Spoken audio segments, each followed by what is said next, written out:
जय श्री कृष्णा। कैसे हैं आप लोग फ्रेंड्स? आज की चर्चा जो बहुत महत्वपूर्ण होने जा रही है, जैसे कि आप देख ही रहे हैं टाइटल में, मीन राशि 20 मार्च, उच्चाभिलाषी गुरु दे रहे हैं 5 बड़े बदलाव के गुप्त संकेत। तो ये गुप्त संकेत किस तरीके से आपको प्राप्त होते हुए दिखाई देंगे, इनका आपको क्या प्रभाव प्राप्त होने वाला है, क्योंकि जैसा कि हम सभी लोग जानते हैं देव गुरु जो आपके सुख भाव में बैठे हुए हैं।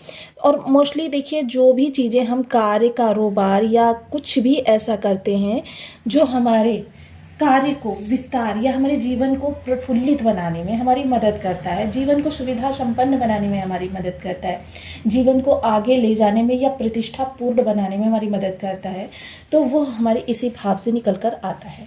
क्योंकि यदि व्यक्ति की प्रतिष्ठा घर में बनती है तो फिर चारों तरफ उसका सम्मान होता है, व्यक्ति का परिवार खुश रहता है तो वो जहाँ भी जाता है खुशियों से ही ओतप्रोत रहता है। ये सारी सिचुएशंस कुछ इस तरीके से निर्मित होती हैं कि आप बहुत ही ज़्यादा खुशहाल जीवन को व्यतीत कर सके। अभी तक देवगुरु क्या था, वक्री अवस्था में थे, वक्री अवस्था में आपके तृतीय भाव में थे, क्षमा करें, तृतीय राशि में चतुर्थ भाव में थे। और चतुर्थ भाव में होने के कारण इन्होंने घर में कुछ विषमता का माहौल भी क्रिएट किया। कुछ इनकी दृष्टियां भी हैं। देखिए, राशिपति होने के कारण आपको इनके दोहरे प्रभाव प्राप्त होते हैं, एक तो राशिपति होने का और दूसरे ये जिस भाव में बैठे हुए हैं उस भाव के स्वामी होने का, मतलब उस भाव का अधिपत्य होने का दोहरे प्रभाव प्राप्त होते हैं। तो यहाँ पर जो राशिपति होता है, क्या होता है, वो लग्न को केंद्र मानकर अपने प्रभाव देता है, और जो जिस राशि में ग्रह बैठा होता है उस भाव को केंद्र मानकर अपना प्रभाव देता है। तो दोनों ही अलग अलग चीज़ें होती हैं। अब राशिपति जैसे यहाँ पर बैठे हुए हैं, तो राशिपति का देखिए एक सूत्र है ज्योतिष का कि राशिपति अपने से चतुर्थ स्थान पर बहुत श्रेष्ठ प्रभाव देता है, आपके सुख को इनहेंस करता है। तो वह सूत्र इस समय आपके साथ लागू है, क्योंकि देवगुरु जब वक्री थे, वक्री होने पर क्या है, ग्रह जो है अपने स्वभाव से विपरीत प्रभाव देने का कार्य करता है। हालांकि प्रचंडता बनी रहती है, तो ऐसे में अगर आपको उसके सकारात्मक प्रभाव चाहिए होते हैं तो आपको भी उससे विपरीत ही सोचना पड़ता है, उससे विपरीत ही आचरण करना पड़ता है, तो जो कि संभव नहीं हो पाता है सभी लोगों के लिए। क्योंकि तो इसीलिए ऐसे समय को सादगीपूर्ण उसके उपाय करते हुए, ताकि उसकी तीव्रता जो होती है, ग्रह की प्रचंडता होती है, उसको कम करते हुए आपको प्रभाव मिले, तो इसीलिए आपको उपाय करने की सलाह दी जाती है कि उसकी प्रचंडता तो है बढ़ी हुई, लेकिन वो विपरीत प्रभाव दे रहा है। अर्थात ऐसे में व्यक्ति जो होता है असमंजस की स्थिति में होता है, बने बनाए कार्यों को भी कभी कभी वह, ये जो विस्तार होगा ये बड़े व्यापक पैमाने पर होगा, क्योंकि देखिए गुरु मेजर प्लेनेट हैं। दूसरी बात क्या है, उच्चाभिलाषी हैं, क्योंकि ये 2 जून को अपनी उच्च की राशि कर्क राशि में प्रवेश करेंगे। कर्क राशि में प्रवेश करने का मतलब ये है कि ये उच्च के हो जाएंगे। और देखिए, जब भी देवगुरु उच्च के होते हैं, और वह कहाँ पर उच्च के होंगे, आपके पंचम स्थान पर। पंचम स्थान कौन सा भाव होता है?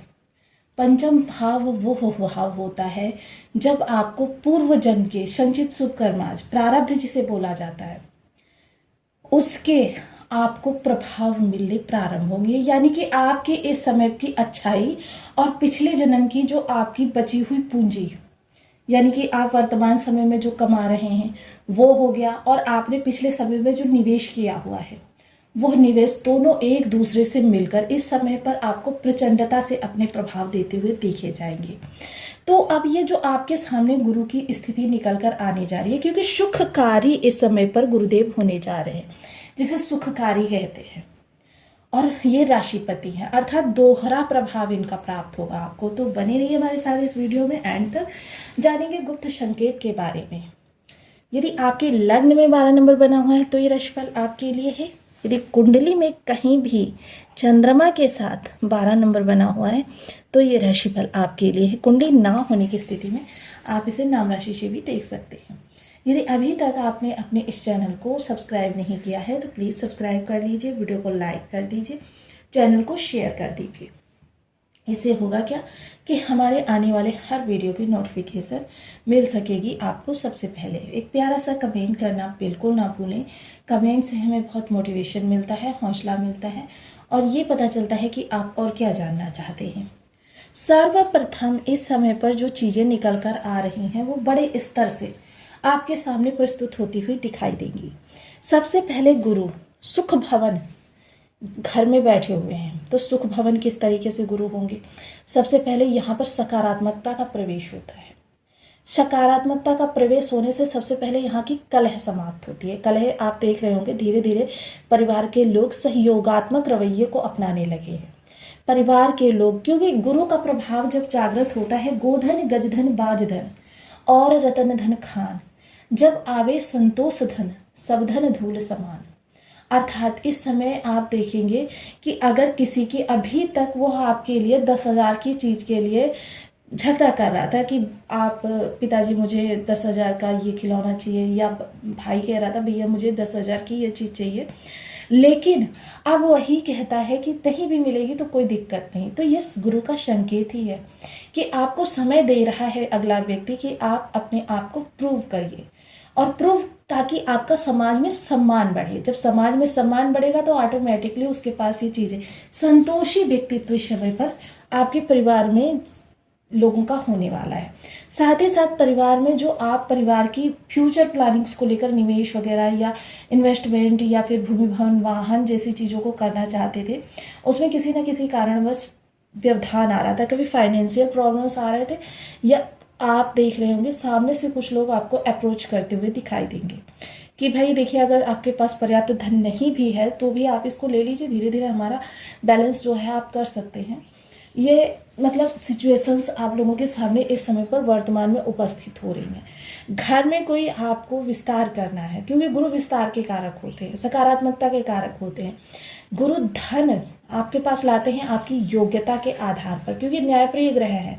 गुरु का प्रभाव जो होता है विस्तारात्मक होता है, और यह विस्तारात्मक प्रभाव अष्टम भाव को भी जागृत कर रहा है। अष्टम भाव को जागृत कर रहा है पंचम दृष्टि माध्यम से। अष्टम भाव किस तरीके से? क्योंकि अष्टम भाव ये आपके आध्यात्मिकता को बल देगा।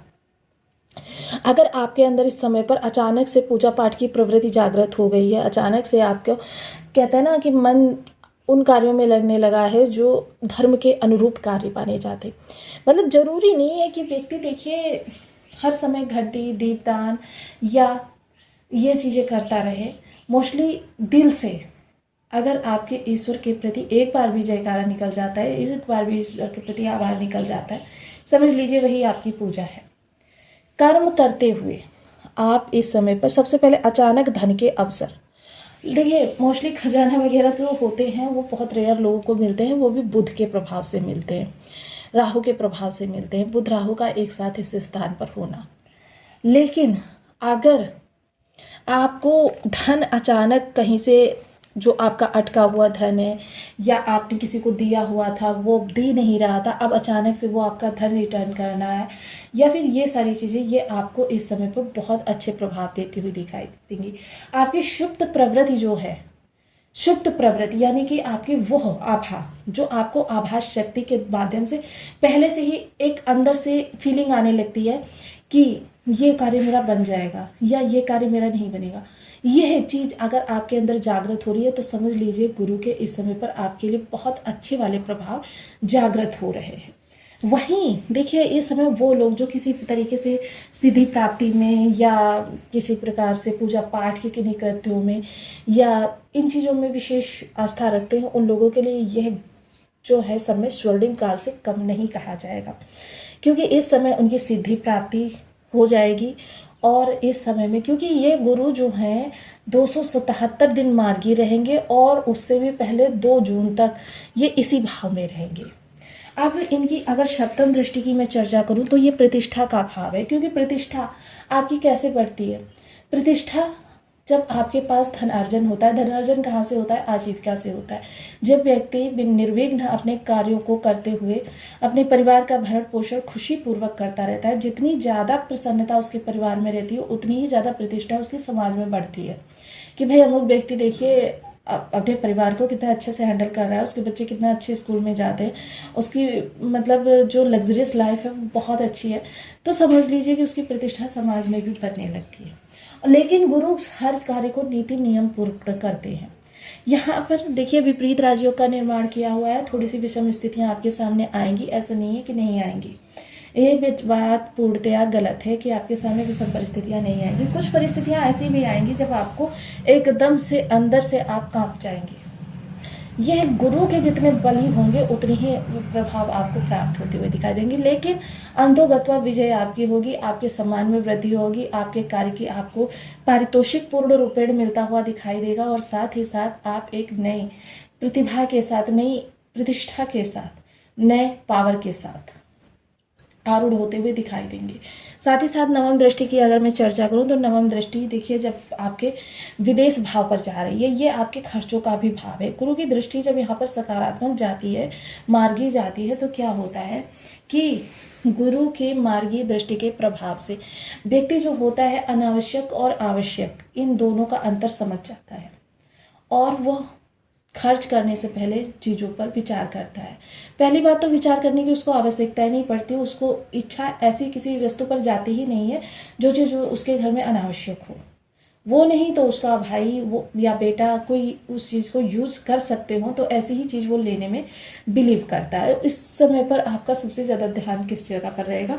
जो निवेश आपके फ्यूचर की जो जरूरतें हैं उनको पूरा कर सके, जैसे बच्चों की एजुकेशन, बच्चों की शादी, इन ज़रूरतों को पूरी कर सके। तो इस समय पर ये सारी चीज़ें आपके साथ होती जाएंगी। अगर आपके कार्य का किसी भी प्रकार से विदेशों से संबंध है या आप विदेश जाना चाहते हैं, विदेश से जुड़ा हुआ आपका कोई भी कार्य, उसमें अभी तक आपको सफलता नहीं मिल पा रही थी, तो अब यह समय आपका तेज़ी से दौड़ने का है और यह तेज़ी से दौड़ने वाला समय आपके जीवन में एक नया प्रभाव जागृत करता हुआ दिखाई देगा। साथ ही साथ चर्चा करेंगे गुरु से संबंधित उपायों की। तो देखिए, गुरु से संबंधित उपाय सबसे पहले तो आध्यात्मिक होना ही गुरु का सबसे पहला उपाय है कि आप दिल से ईश्वर की सत्ता का अभिवादन करते हैं, अभिनंदन करते हैं। तो यही सबसे बड़ा गुरु का उपाय होता है कि आप दिल से आस्था रखें। दूसरा क्या होता है कि आप